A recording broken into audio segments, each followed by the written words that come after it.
all them skyscrapers, you know, which either has a penthouse suite at the top, so for somebody to live up there, or it got some fucking grand office for the head boss, some rich motherfucker to be sitting up there looking down on everybody, man, watching over everybody from the sky, from above.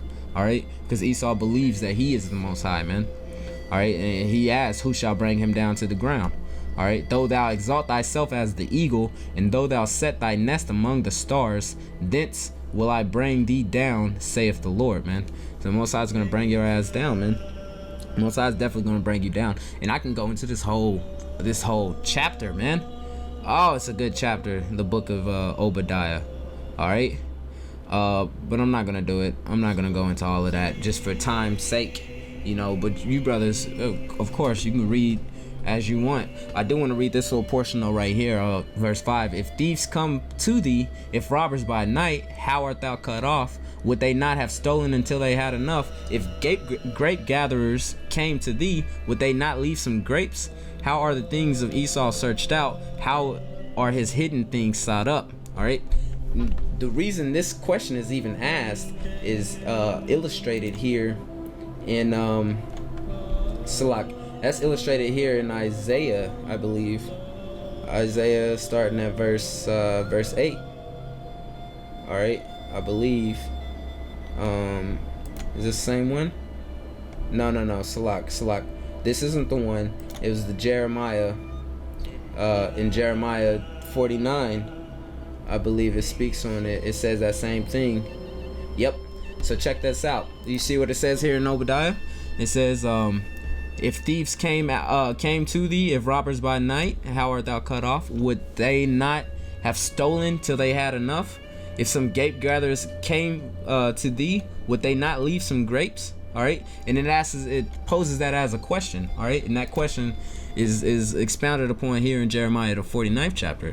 I'm gonna start at verse 7. We're gonna read and we'll get to it here in the 9th verse. It says, considering Edom, so-called white man, thus saith the Lord of hosts, is wisdom no more in Teman? His counsel perished from the prudent. Is their wisdom vanished? All right, and Teman's a top tribe of it's one of those top tribes of Esau, man. It's one of those main tribes, man. One of those top they're elite Edomites, man. That's the best way I can put it. They're a part of those elite Edomites. All right, it says flee ye, turn back, dwell deep. It was a city in Esau, by the way, and in Edom and Idumea. It says flee ye, turn back, dwell deep, O inhabitants of Dedan, for I will bring the calamity of Esau upon him, the time that I will visit him. If grape gatherers came to thee, would they not leave some gleaning grapes? If thieves by night, will they not destroy till they had enough? And that was the same thing that was said in Obadiah, the same question posed in Obadiah. But behold, here in Jeremiah, it expounds on it a little bit. Right here in the 10th verse, where it says, but I have made Esau bare. Okay, so that's where that comes in at. As for that question of Obadiah, it comes back here in Jeremiah the 49th chapter, and then it's even Most High even answers and says that he has made Esau bare, man.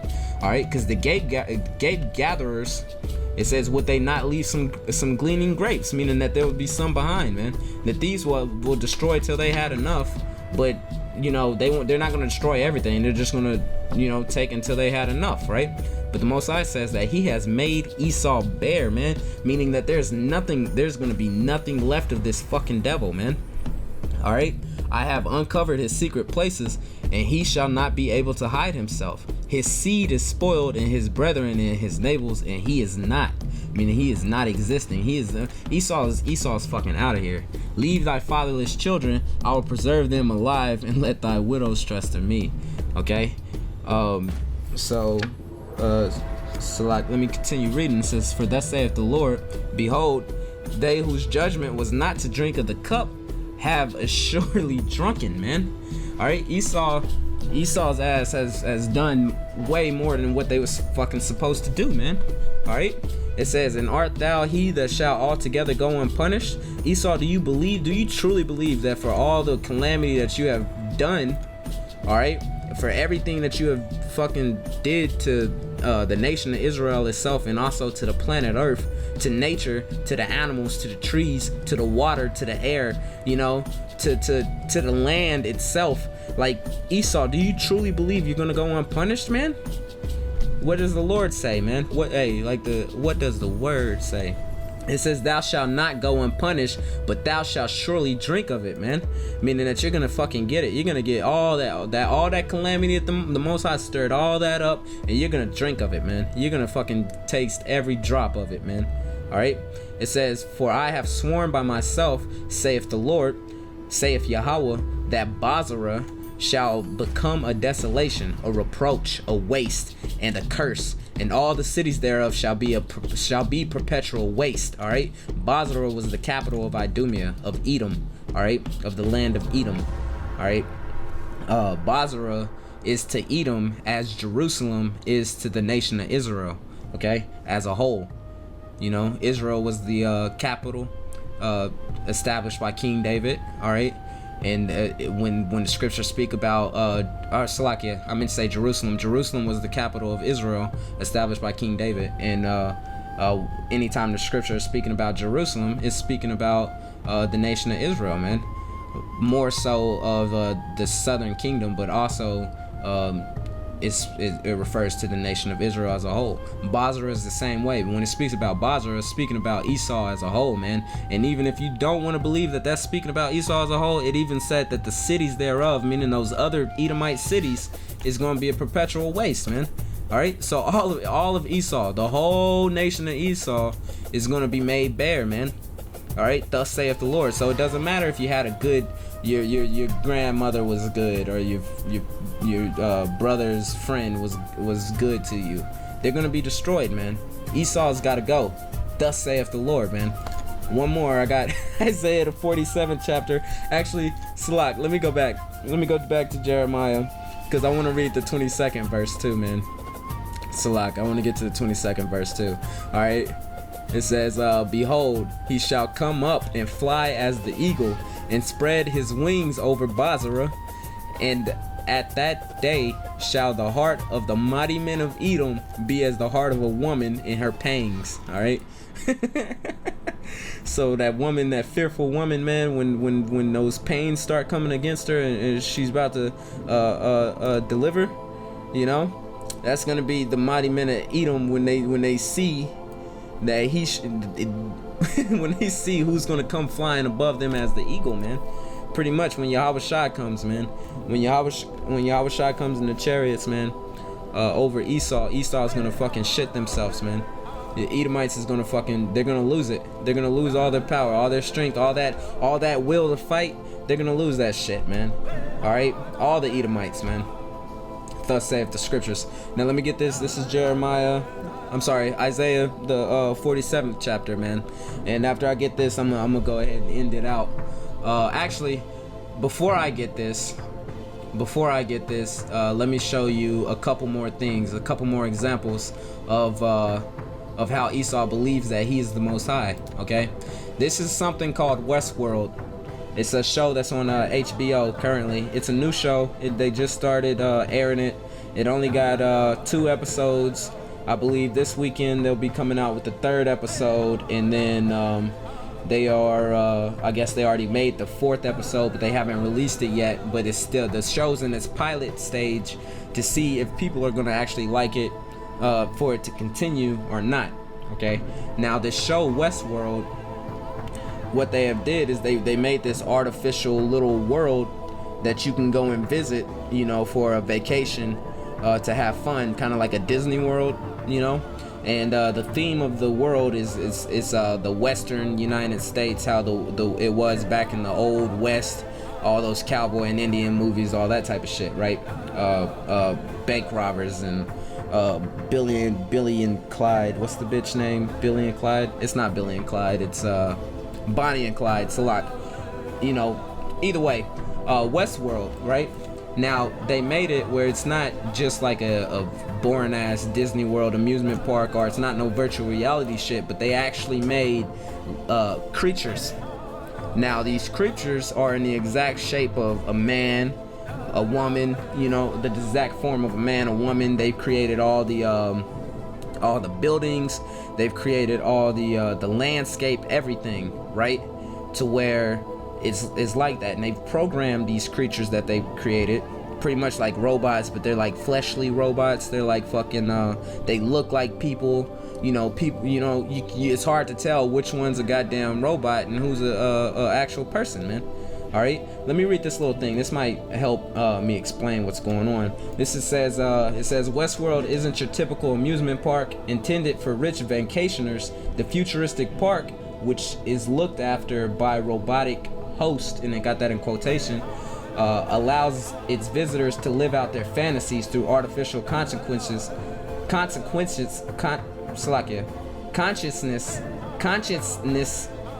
Salaki, I'm struggling with that word. All right. Visitors to live out their fantasies through artificial consciousness. No matter how illicit the fantasy may be, there is no consequences for the. I'm pretty sure behind that it says actions or crimes or whatever it is that they place there. I don't know. I haven't read this paragraph here. So pretty much that's what it is. It's like a futuristic park, and they got these robots which they call hosts. That's in these parks, man. And they're programmed to go their own little route and shit. And you know, you can take one of them because they'll be in the form of a woman. You can take it and pop it if you want to, you know, and kill all the people around and shit. You can do whatever the fuck you want in this West world, man. But the point is that Esau, you know, they show in there that they want to create their own shit, man. They want to create that. They practically create their own thing. They play the Most High in this show to create all this shit, man. You know, that's another example of Edomites thinking that they are the Most High, man, because they really want to be able to carry out some of this shit, man. And I advise you, brothers, just to be able to check this show out, just because I don't think I gave a good enough explanation of how Esau believes he's the Most High, man.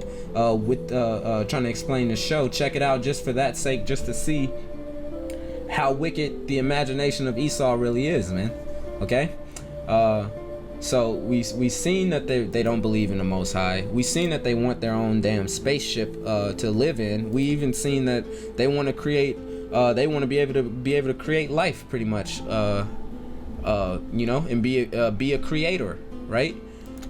Another thing that Esau has done, all right, is created this thing called the Taste Buddy. All right. Now, what the Taste Buddy is this little microchip that you implant into your tongue. All right, and you can program it with your cell phone using RFID technology, of course, to change the way that food tastes. Okay, so they even want to be able to change the sense of taste, man. All right, this thing is to trick your tongue into believing that while you're eating food like broccoli or celery or a salad or something that's healthy for you, it'll taste like you're actually eating a chocolate bar or a cake or ice cream or, you know, any other bullshit, man. You know, and this is serious shit that they got in the testing phase at the moment right now, man. All right, so brothers, try to check this out. Look, they got a Taste Buddy Seattle. All right, now I don't know if that's the same shit. Yeah, I don't think this is the same. That Taste Buddy Seattle shit's the same thing as this fucking the chip that they're trying to implant. And I wish I could have a fucking I wish I could have a picture of it, but it's pretty much just a thing that this is something about a spoon. This wasn't the article I heard about earlier on the radio. I believe it's out of France or something anyway. But they are making it to where it's a chip you implant in your tongue, and it's gonna change the way that the food tastes. It's gonna, you know, make you think you're eating burgers and fries when really you're eating an apple and some carrots or some shit, you know. Either way, that's another way that Esau believes he's the Most High, man. You know, that's that RFID technology, and I'll be an idiot to bring up something that's dealing with the RFID technology and not go into what that RFID chip represents, man, which is the mark of the beast, according to the Book of Revelations, man. Okay, that RFID technology. This is just another little thing, man. It's just one step closer, man, showing Esau to be the devil and not the Most High, man. They believe themselves to be the Most High anyway. We was reading in Jeremiah. It said that says that, you know, pretty much that they're gonna get flown on as an eagle, and which is funny. You know, that's kind of like a stick to them, because Esau believes themselves to they use the eagle all the time as their animalistic symbol. It's one of their animalistic symbols that they pride themselves with, the eagle, because the eagle is the top of his food chain, and there's nothing that flies above the eagle. It soars high, man. You know, Esau's high-minded. They always want to believe that they're the top, that they're in charge, that they're the head. You know, it says right here in Isaiah 47:8, it says, "Therefore hear now this, thou that art given to pleasures, that dwellest carelessly, that sayest in thine heart, I am, and none else beside me." Now, what you brothers know about what's significant about them saying I am, all right? When you know the name of the Lord, man. You know the name of the Most High Power, Yahweh, all right, which is the Most High, man.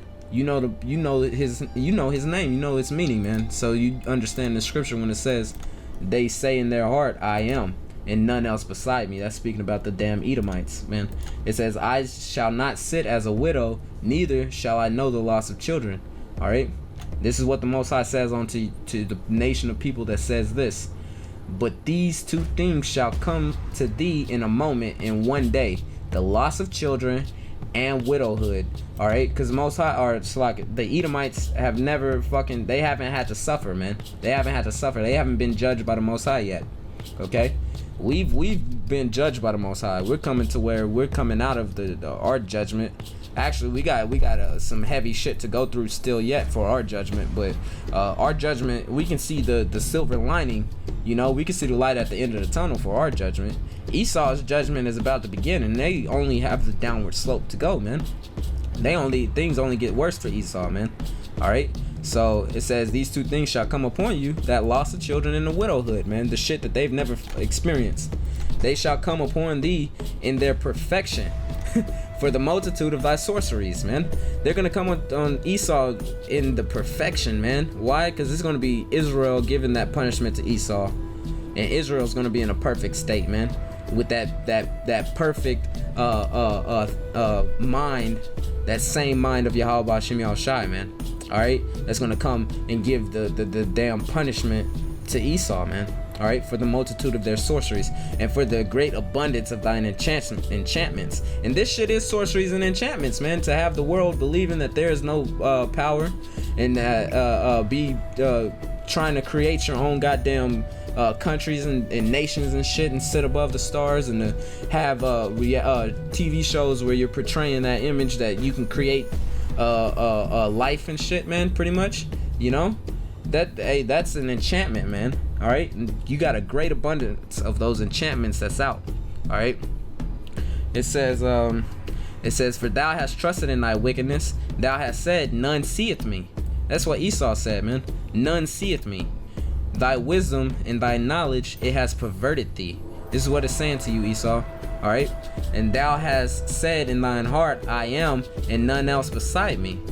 Therefore shall evil come upon thee. Thou shalt not know from whence it riseth, and mischief shall fall upon thee.